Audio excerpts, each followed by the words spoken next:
जय गुरु जी। आज शिव पुराण की रुद्र संहिता में हम पढ़ेंगे सृष्टि का वर्णन। कल हमने पढ़ा था कि शिव जी के पूजा कैसे की जाती है, क्या विधान है, कौन से मंत्रों से कैसे पूजा की जाती है और किससे क्या फल मिलता है, क्या फूलों किस पुष्प को चढ़ाने से कौन सा फल मिलता है, अर्पित करने से भगवान को क्या अर्पित करने से क्या क्या फल मिलता है, उसका हमने पढ़ा था। आज हम पढ़ेंगे सृष्टि का वर्णन। तदंतर नारद जी के पूछने पर ब्रह्मा जी बोले, मुने, हम पूर्वोक्त आदेश देकर जब महादेव जी अंतर्ध्यान हो गए, तब मैं उनकी आज्ञा का पालन करने के लिए ध्यान मग्न हो कर्तव्य का विचार करने लगा। उस समय भगवान शंकर को नमस्कार करके श्री हरि से ज्ञान पाकर परमानंद को प्राप्त हो मैंने सृष्टि करने का निश्चय किया। अर्थात भगवान विष्णु भी वहां सदाशिव को प्रणाम करके मुझे आवश्यक उपदेश दे तत्काल अदृश्य हो गए। वे ब्रह्मांड से बाहर जाकर भगवान शिव की कृपा प्राप्त करके बैकुंठ धाम में जा पहुंचे और सदा वहीं रहने लगे। मैंने सृष्टि की ही इच्छा से भगवान शिव और विष्णु का स्मरण किया करके पहले के रचे हुए जल से अपनी अंजलि डालकर जल को ऊपर की ओर उछाला। इससे वहां एक अंड प्राप्त हुआ, प्रकट हुआ, जो 24 तत्वों का समूह कहा जाता है। विप्रवर वह विराट आकार वाला अंड जड़ रूप हो गया था। उसकी चेतना न देखकर मुझे बड़ा संशय हुआ। मैं अत्यंत कठोर तप करने लगा। 12 वर्षों तक भगवान विष्णु के चिंतन में लगा रहा। तात वह सब समय पूर्ण होने पर भगवान श्री हरि स्वयं प्रकट हुए और बड़े प्रेम से मेरे अंगों को स्पर्श करते हुए मुझ पर प्रसन्नता पूर्वक बोले, श्री विष्णु ने कहा, ब्रह्मन, तुम वर मांगो मैं प्रसन्न हूँ। मुझे तुम्हारे लिए कुछ भी अदेय नहीं है। भगवान शिव की कृपा से मैं सब कुछ देने में समर्थ हूँ। ब्रह्मा जी बोले, अर्थात मैंने कहा, महाभाग, आपने जो मुझ पर कृपा की वह सर्वदा उचित ही है, क्योंकि भगवान शंकर ने मुझे आपके हाथों में सौंप दिया है। विष्णु, आपको नमस्कार है। आज मैं आपसे जो कुछ मांगता हूँ उसे दीजिए प्रभु। यह विराट रूप 24 तत्वों में बना हुआ है अंड किसी तरह चेतन नहीं हो रहा है, जड़ीभूत हो दिखाई देता है। इस तरह भगवान शिव की कृपा से आप यहाँ प्रकट हुए हैं, अतः शंकर की सृष्टि शक्ति या विभूति से प्राप्त हुए इस अंड में चेतना लाइए। मेरे ऐसा कहने पर शिव जी की आज्ञा से तत्पर रहने वाले महाशिव महाविष्णु जी ने अनंत रूप का आश्रय ले उस अंड में प्रवेश किया। उस समय उन परम पुरुष सहस्त्रों मस्तक, सहस्त्र नेत्र और सहस्त्रों पैर थे। उन्होंने भूमि को सब ओर से घेर कर उस अंड को व्याप्त कर लिया। मेरे द्वारा भली भांति स्तुति किए जाने पर जब श्री विष्णु ने उस अंड में प्रवेश किया, तब वह 24 तत्वों का विकार रूप अंड सचेतन हो गया। पाताल से लेकर सत्यलोक तक की अवधि वाले इस अंड के रूप में वहां साक्षात श्री हरि की विराजने लगे। उस विराज अंड में व्याप्त होने से ही वे प्रभु वैराज पुरुष कहलाए गए। पंचमुख महादेव ने केवल अपने रहने के लिए सुरमय कैलाश नगर का निर्माण किया, जो सब लोगों के ऊपर सुशोभित होता है। देव ऋषि संपूर्ण ब्रह्मांड का नाश हो जाने पर भी बैकुंठ और कैलाश, इन दोनों धामों को यहाँ कभी नाश नहीं होता। मुनि श्रेष्ठ, मैं सत्यलोक का आश्रय लेकर रहता हूँ। तात महादेव जी की आज्ञा से ही मुझमें सृष्टि रचने की इच्छा उत्पन्न हुई। बेटा, अब मैं सृष्टि की इच्छा अनुसार चिंतन करने लगा हूँ। इस समय पहले मुझसे अनजान में ही पापपूर्ण तमोगुणी सृष्टि का प्रादुर्भाव हो गया, जिसे अविद्या पंचक अथवा पंचपर्वा अविद्या कहते हैं। तदंतर प्रसन्नचित्त होकर शंभु की आज्ञा से मैंने पुनः अनासक्त भाव से सृष्टि का चिंतन करने लगा।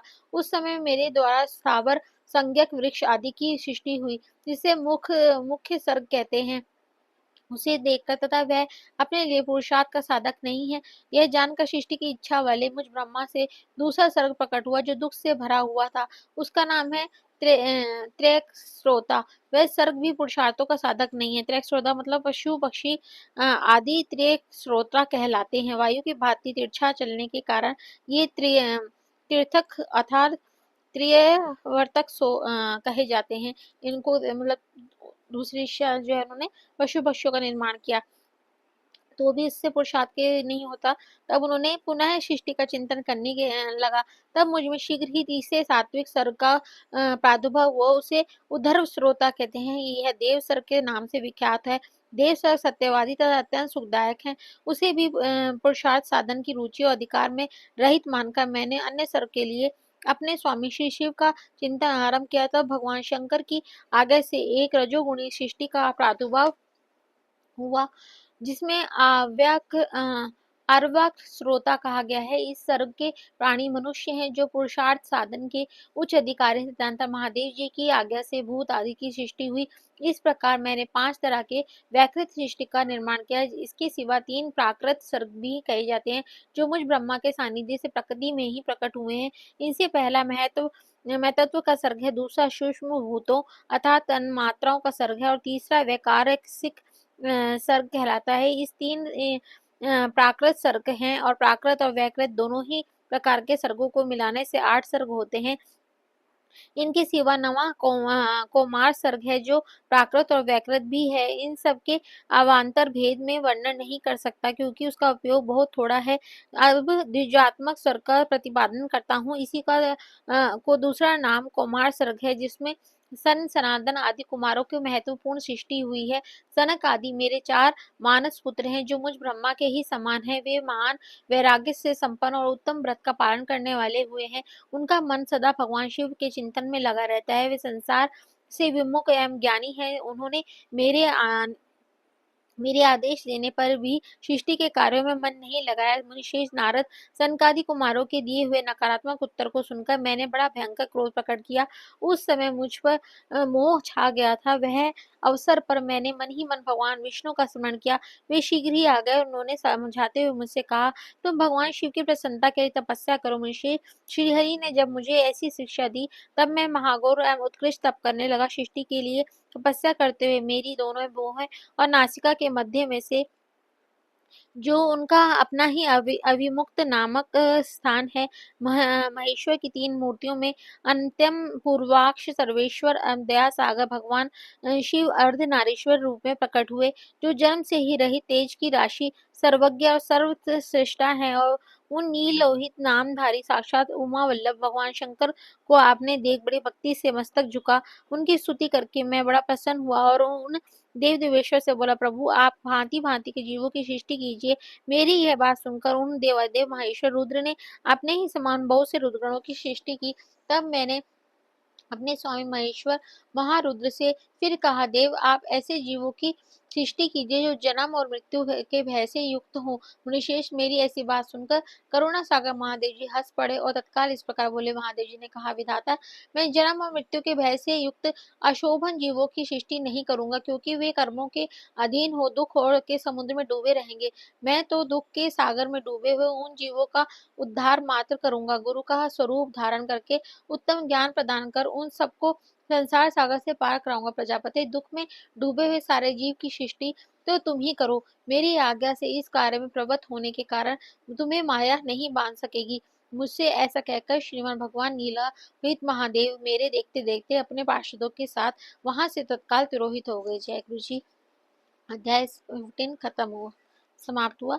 अब अध्याय 16 शुरू करते। स्वयंभू मनु और शत्रुपा की सृष्टि और दक्ष कन्याओं के संतानों का वर्णन और सती और शिव की महत्ता का प्रतिपादन। अभी जो हमने अध्याय पढ़ा था उसमें देखिए, उसमें भी जैसे गुरु जी कहते हैं कि वो ही हमें जो है ये मोह में डूबे, हम दुखों में डूबे रहते हैं इंसान, कि है हमें ये नहीं मिला, जो मिला है उसको नहीं भूल के जो दुख है हमें बस उसी को याद करते हैं, और इसी को ही दूर करने के लिए गुरु जी हमें मिले हैं और वो हमें सदमार्ग पे ले जाते हैं। जब हम उनका मंत्र जाप और ध्यान करते हैं तो हमें सही राह पे ले जाते हैं। अब हम स्वयंभू मनु और शत्रुपा के बारे में पढ़ते हैं। ब्रह्मा जी कहते हैं, नारद तदनंतर मैंने शब्द मात्रा आदि सूक्ष्म भूतों का स्वयं ही पंचीकृत करके अर्थात उन पांचों का परस्पर सम्मिश्रण करके उनसे स्थूल आकाश, वायु, अग्नि, जल और पृथ्वी की सृष्टि की। पर्वतों, समुद्रों और वृक्षों आदि का उत्पन्न किया। कला से लेकर युग पर्यंत जो काल विभाग है उनकी रचना की। मुने उत्पत्ति विनाश का वाले और भी बहुत से पदार्थों को मैंने निर्माण किया, परंतु इससे भी मुझे संतोष नहीं हुआ। तब शाम सदाशिव का ध्यान करके मैंने साधन प्रयाण पुरुषों की सृष्टि की। अपने दोनों नेत्रों से मरीचि को, हृदय से भृगु को, सिर से अंगिरा को, व्यान वायु से मुनिशेष पुलह को, उदान वायु से पुलस्त्य जी को, समान वायु से वशिष्ठ जी को, अपान से क्रतु को, दोनों कानों से अत्रि को, प्राणों से दक्ष को, गोद से तुमको, छाया से कदर्भ मुनि को, तथा संकल्प से समस्त साधनों के साधन धर्म को उत्पन्न किया। मनुष्य इस तरह इन सब उत्तम साधकों की सृष्टि करके महादेव जी की कृपा से मैंने अपने आप को कृतार्थ माना। तत्पश्चात संकल्प से उत्पन्न हुए धर्म मेरी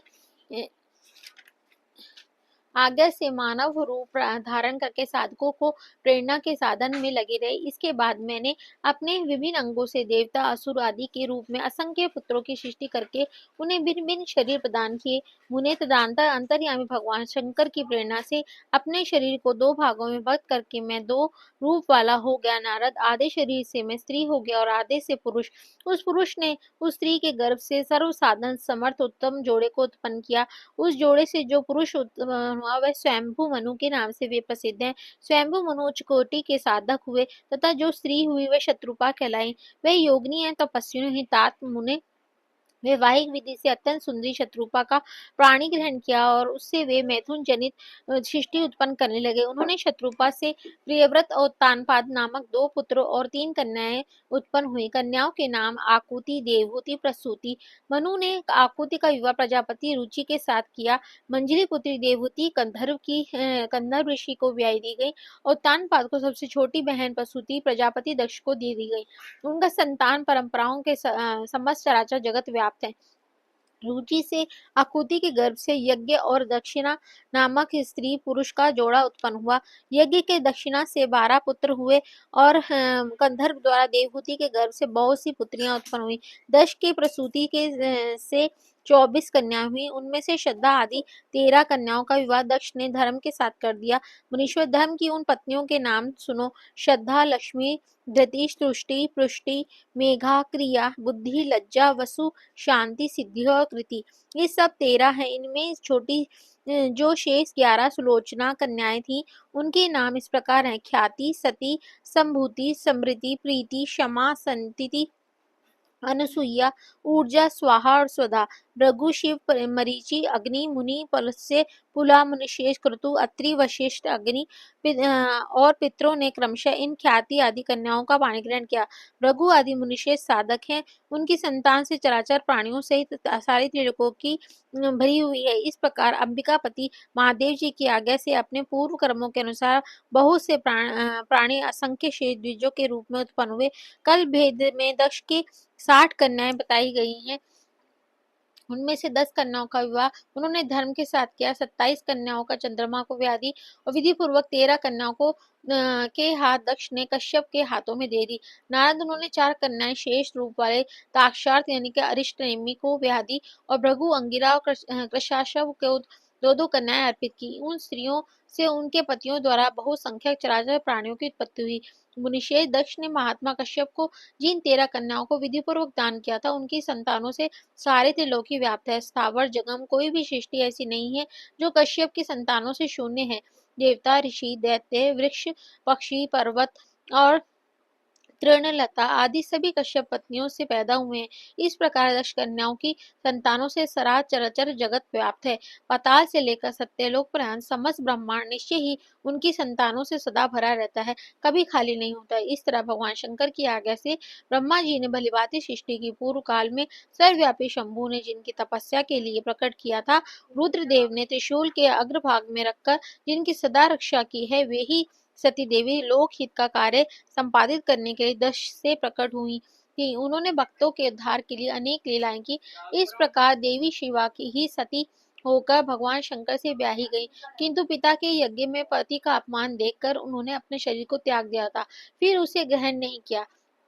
वे अपने परम पद को प्राप्त हो गए। फिर देवताओं की प्रार्थना में वे ही शिवा पार्वती रूप से प्रकट हुई और बड़ी भारी तपस्या करके पुनः भगवान शिव को उन्होंने प्राप्त कर लिया। मुनीश्वर, इस जगत में उनके अनेक नाम प्रसिद्ध हुए हैं। उनके कालिका, चंडिका, भद्रा, चामुंडा, विजया, जया, जयंती, भद्रकाली, दुर्गा, भगवती, कामाख्या, कामदा, अम्बा, मृडानी और सर्वमंगला आदि अनेक नाम हैं जो भोग और मोक्ष देने वाले हैं। ये सभी नाम उनके गुण और कर्मों के अनुसार है। मुनिशेष नारद, इस प्रकार मैंने सृष्टि कर्म का तुमसे वर्णन किया है। ब्रह्मांड का यह सारा जगत भाग भगवान शिव की ही आज्ञा से मेरे द्वारा रचा गया है। भगवान शिव के परम ब्रह्म परमात्मा कहा गया है। मैं, विष्णु और रुद्र ये तीनों देवता गुण भेद से उन्हीं के रूप बतलाए गए हैं। वे मनोरम शिवलोक में शिवा के साथ स्वच्छंद विहार करते हैं। भगवान शिव स्वतंत्र परमात्मा है, निर्गुण और सगुण भी वे ही है। अध्याय 16 समाप्त। जय गुरु जी। इसमें बताया है कि कैसे अलग अलग भागों में ब्रह्मा जी ने सृष्टि की रचयता की है। दक्ष प्रजापति की कितनी पुत्रियां हुई और उनकी उनके किस किस से विवाह हुआ, इसके बारे में हमने पढ़ा था। अगला अध्याय हम कल फिर पढ़ेंगे, जिसमें है यज्ञदत्त कुमार भगवान शिव की कृपा से कुबेर पद की प्राप्ति तथा उनकी भगवान शिव के साथ मैत्री कैसे हुई, इसके बारे में पढ़ेंगे। जय गुरु जी, शुक्राना गुरु जी। बोलने में कुछ गलती हो तो क्षमा कर देना गुरु जी, क्षमा कर देना संगत जी। ओम नमः शिवाय। शिव जी सदा सहाय। ओम नमः शिवाय। गुरु जी सदा सहाय। हर हर महादेव। ओम उमापते महादेव की जय। हर हर महादेव की जय।